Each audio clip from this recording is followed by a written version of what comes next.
اعوذ باللہ من الشیطان الرجیم بسم اللہ الرحمن الرحیم رب اشرح لی صدری ویسر لی امری واحلل عقدۃ من لسانی یفقہوا قولی آمین یا رب العالمین۔ توحید قرآن کے بنیادی مسائل میں سے ایک مسئلہ ہے اور گزشتہ اسباق سے یہی موضوع چلا آ رہا ہے کہ شرک کی نفی اور توحید کا اثبات۔ جیسے میں نے پچھلے سبق میں بیان کیا تھا کہ توحید یہ ہے کہ سب کچھ اللہ کے اختیار میں ہے، سب طاقت، تمام احکام، تمام علم، سب کچھ اللہ کے پاس ہے۔ اور شرک کی بنیاد ہی یہ ہے کہ ہم اللہ کے علاوہ کسی اور سے کوئی امید لگا لیں، کسی بھی طریقے سے ہم کسی اور سے تعلق جوڑ لیں اور یہ سمجھیں کہ ہمیں اس مشکل سے، اس ناکامی میں یا کوئی بھی مسئلہ ہمیں درپیش ہو دنیا میں تو اس سے ہماری اللہ کے علاوہ کوئی اور مدد کر سکے گا۔ کوئی بھی مشکل ہو تو اس کے لیے جو بھی اسباب اللہ نے ہمارے اختیار میں دیے ہیں ان کو اپنانا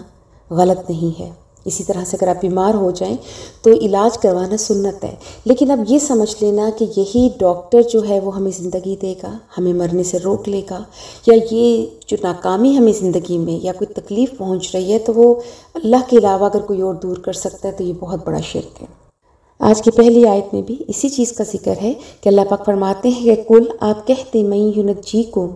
کون تمہیں نجات دیتا ہے، من ظلمات البر والبحر، خشکی اور سمندر کے اندھیروں میں، تدعونہ، کہ جس کو تم پکارتے ہو تضرعا و خفیہ، عاجزی سے اور آہستہ آہستہ، کہ جب بھی ہمیں کوئی تکلیف، کوئی دکھ پہنچتا ہے یا کہیں زندگی میں ہم ناکامی کا ہمیں سامنا کرنا پڑتا ہے تو ہم کہتے ہیں کہ لئن انجانا، البتہ اگر اس نے ہمیں بچا لیا من ہذہ، اس مصیبت اور تکلیف سے، لنکونن، تو البتہ ہو جائیں گے ہم من الشاکرین، شکر گزاروں میں سے۔ قل، آپ صلی اللہ علیہ وآلہ وسلم کہہ دیں، اللہ ینجیکم، کہ اللہ ہی نجات دیتا ہے تمہیں منہا، اس سے یعنی اس تکلیف سے، ومن کل کرب، اور ہر قسم کی تکلیف سے، ثم انتم تشرکون، اور پھر تم شرک کرتے ہو، کہ جب تم انتہائی مصیبت میں ہوتے ہو تو اس وقت تمہیں اللہ یاد آتا ہے، لیکن جس وقت مصیبت دور ہو جاتی ہے تو پھر ہم دنیا کے جو بنائے ہوئے اسباب ہیں، چاہے وہ ہماری محنت ہے یا کوئی اور سبب بن گیا تھا ہمیں کامیابی میں، ہمیں مدد دینے والا، تو ہم ان کو کریڈٹ دینا شروع کر دیتے ہیں۔ اللہ کے عذاب کی بہت سی قسمیں ہیں، لیکن اب اس اگلی آیت میں اللہ کے عذاب کی 3 اقسام بیان ہو رہی ہیں۔ اللہ پاک فرماتے ہیں، قل، آپ صلی اللہ علیہ وآلہ وسلم کہہ دیں، هو القادر، کہ وہی قادر ہے، علی ان یبعث، اس بات پر کہ بھیجے، علیکم، تم پر، عذاب من فوقکم، عذاب تمہارے اوپر سے۔ یہ پہلا عذاب کا ذکر ہے کہ اللہ چاہے تو آسمان سے کوئی عذاب نازل کر دے، جیسے قوم لوط پر پتھروں کی بارش ہوئی، یا بارش کی صورت میں، سیلاب کی صورت میں، او من تحت ارجلکم، یا تمہارے پاؤں کے نیچے سے، جیسے زلزلے وغیرہ کا آ جانا، زمین کا پھٹ جانا۔ اور تیسرا عذاب ہے او یلبسکم، یا تمہیں ملا دے، شیعاً، مختلف فرقوں میں، ویذیق، اور چکھائے، بعضکم بأس بعض، تم میں سے بعض کو بعض کی لڑائی کا مزہ۔ اس میں 3 عذاب کا اللہ نے ذکر کیا، آسمان سے، زمین سے، یا پھر گروہوں میں تقسیم کر دینا۔ اور عذاب الہی کی بدترین شکل ہے فرقہ واریت، جس میں آج ہم سب مبتلا ہیں۔ ہم سب مسلمانوں پر اللہ نے یہ عذاب مسلط کیا ہوا ہے کہ ہم مختلف فرقوں میں، مختلف ذات پات میں بٹ چکے ہیں۔ حدیث پاک میں آتا ہے کہ اس آیت کریمہ کی جب یہ الفاظ نازل ہوئے کہ عذاب من فوقکم، تو آپ صلی اللہ علیہ وآلہ وسلم نے دعا کی، اعوذ بوجہک، کہ اللہ میں تیری ذات کے ساتھ پناہ مانگتا ہوں اس عذاب سے۔ اور پھر جب یہ الفاظ آئے او من تحت ارجلکم، تو پھر آپ صلی اللہ علیہ وآلہ وسلم نے اس عذاب سے بھی پناہ مانگی۔ اور جب یہ لفظ آئے او یلبسکم شیعاً، تو آپ نے فرمایا یہ نسبتاً آسان ہے۔ ایک روایت میں آتا ہے کہ ان 3 دعاؤں میں سے اللہ نے پہلی دعا کو منظور کیا اور فرقہ بندی کی دعا کو قبول نہیں فرمایا۔ تو آگے ہے، انظر، دیکھ، کیف نصرف الآیات، کیسے پھیر پھیر کر ہم بیان کرتے ہیں آیتوں کو، لعلہم یفقہون، تاکہ وہ سمجھ جائیں۔ وکذب بہ، اور جھٹلایا اس کو یعنی قرآن پاک کو۔ پیچھے ہم پڑھ چکے ہیں کہ حصے معجزے کا مسلسل تقاضا تھا مشرکین کی طرف سے آپ صلی اللہ علیہ وآلہ وسلم کو، لیکن اللہ نے کہا کہ نہیں، حصی معجزہ کوئی نہیں دکھائیں گے، لیکن اس قرآن کو اللہ نے معجزہ قرار دیا، تو اس لیے صورت میں آپ کو بھی کی تکرار نظر آئے گی۔ تو اللہ نے فرمایا کہ اس قرآن کو انہوں نے جھٹلا دیا ہے، قوموں کا، تیری قوم نے، وَهُوَ الْحَقُّ، حالانکہ وہ حق ہے۔ قل، آپ صلی اللہ علیہ وآلہ وسلم کہہ دیں، لست علیکم بوکیل، کہ نہیں ہوں میں تم پر نگہبان۔ لِكُلِّ نَبَإٍ مُسْتَقَرٌّ، ہر خبر کے لیے ایک ٹھکانہ ہے، کہ ہر خبر کا ایک وقت ہے جب وہ پوری ہو جائے گی، چاہے وہ عذاب کی ہے، ثواب کی ہے۔ جیسے سورہ انبیاء میں آئے گا کہ وَإِنْ أَدْرِي أَقَرِيبٌ أَمْ بَعِيدٌ مَا تُوعَدُونَ، کہ میں نہیں جانتا کہ جس چیز کی تمہیں دھمکی دی جا رہی ہے وہ قریب ہے یا دور ہے۔ ٹائم اللہ کے پاس ہے، اللہ کے ہی حکم سے جب اللہ چاہیں گے تو وہ وعدہ پورا ہوگا، لیکن میں یہ ضرور جانتا ہوں کہ جو تمہارے اعمال ہیں ان کی وجہ سے تم پر عذاب ضرور آئے گا۔ تو وَسَوْفَ تَعْلَمُونَ، ان قریب تم جان لو گے کہ حق اور توحید کا انکار کرنے کا کیا نتیجہ نکلتا ہے۔ اب اگلی آیت وہ ہے کہ جس کا حوالہ سورہ نساء کی آیت 140 میں ہم پڑھ چکے ہیں کہ تمہیں ہدایت دی گئی تھی کہ جب تم دیکھ لو کہ ہماری آیات کا مذاق اڑایا جا رہا ہے تو وہاں سے اٹھ جاؤ۔ تو ضمن میں اللہ پاک فرماتے ہیں کہ وَإِذَا رَأَيْتَ، کہ جب تو دیکھے، الَّذِينَ يَخُوضُونَ، ان لوگوں کو جو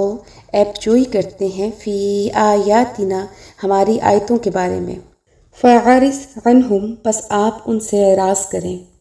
حتیٰ یہاں تک کہ یخوضوا، وہ مشغول ہو جائیں، فی حدیث غیری، کسی اور بات میں، وَإِمَّا يُنْسِيَنَّكَ الشَّيْطَانُ، اور اگر آپ کو بھلا دے شیطان، فَلَا تَقْعُدْ، تو پس آپ نہ بیٹھیں، بعد ذکرہ، یاد آ جانے کے بعد، مع القوم الظالمین، ظالم قوم کے ساتھ، کہ اگر آپ ان کے ساتھ بیٹھے رہیں تو پھر اس کا حکم جیسے 5ویں پارے میں آیا تھا کہ فَإِنَّكَ إِذًا مِثْلُهُمْ، تو اس وقت آپ بھی ان کی طرح ہوں گے۔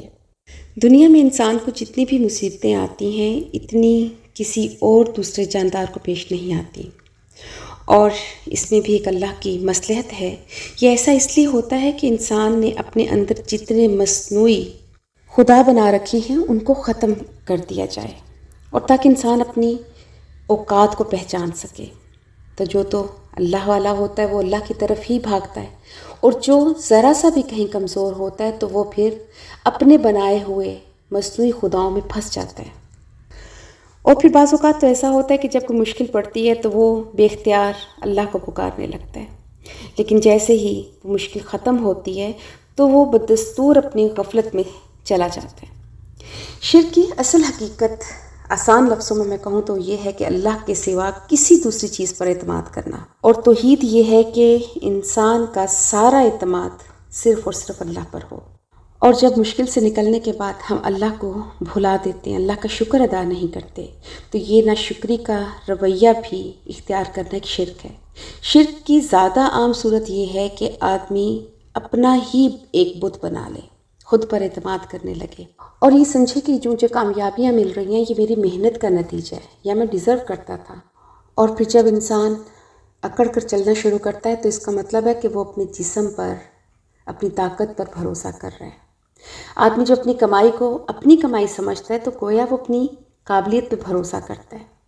اور جب آدمی ایک حق کو نظر انداز کرتا ہے تو وہ گویا یہ سمجھتا ہے کہ میں جو بھی کروں میرا کوئی کچھ نہیں بگاڑ سکتا۔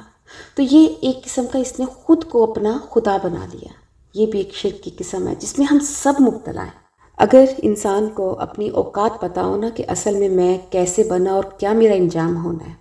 تو کبھی بھی اپنے اوپر بھروسہ نہ کرے، اپنے اوپر تکبر نہ کرے، کیونکہ ہر وقت ہم ایسی زمین پر کھڑے ہیں کہ کسی بھی وقت اگر کوئی ایسا زلزلہ آئے تو ہم اس کے اندر ہی سما جائیں، یا آسمان کے نیچے ہیں کہ کوئی آسمان سے ایسی آفت آئے کہ جو پھر ہمیں اللہ کے سوا کوئی نہیں بچا سکتا۔ اور پھر ہم ایسے معاشرے میں رہتے ہیں کہ جہاں پر ہر وقت ایک دوسرے سے سب کو عداوت ہے، ہم فرقوں میں بٹ چکے ہیں۔ اور جیسے میں نے پیچھے بیان کیا کہ نبی پاک صلی اللہ علیہ وآلہ وسلم کی یہ دعا قبول نہیں ہوئی تھی۔ آج کا جو دور گزر رہا ہے وہ اس آیت کی تفسیر ہے، اور اللہ کے عذابوں میں سے فرقہ واریت اللہ کے عذاب کی بدترین شکل ہے جو آج ہم پر مسلط ہے۔ آج ہم مختلف فرقوں میں اور ذات پات میں بٹ چکے ہیں، ایک فرقہ دوسرے فرقے کو ماننے کو تیار نہیں، مسلمان ہونے کے باوجود کوئی کسی دوسرے فرقے کی مسجد میں نماز پڑھنے کو تیار نہیں۔ تو یہ ہے ہماری اوقات کہ آج ہم عذابوں میں گھرے ہوئے ہیں، لیکن پھر بھی اللہ تعالیٰ نے جو ہمیں بار بار قرآن کے ذریعے سمجھانے اور ڈرانے کی کوشش کی، ہم اسے سبق نہیں لے رہے۔ تو یہ چیز ہمارے لیے بہت قابل تشویش ہے کہ ایک قرآن ہونے کے باوجود ہم سب ایک کیوں نہیں ہیں۔ تو اللہ پاک سے دعا ہے کہ اللہ پاک ہمیں قرآن سے اس طرح سے فائدہ اٹھانے کی توفیق دے جس طرح اس کا حق بنتا ہے، اور اللہ پاک اس فرقہ بازی کے عذاب سے ہمیں محفوظ رکھے۔ وآخر دعوانا ان الحمد للہ رب العالمین۔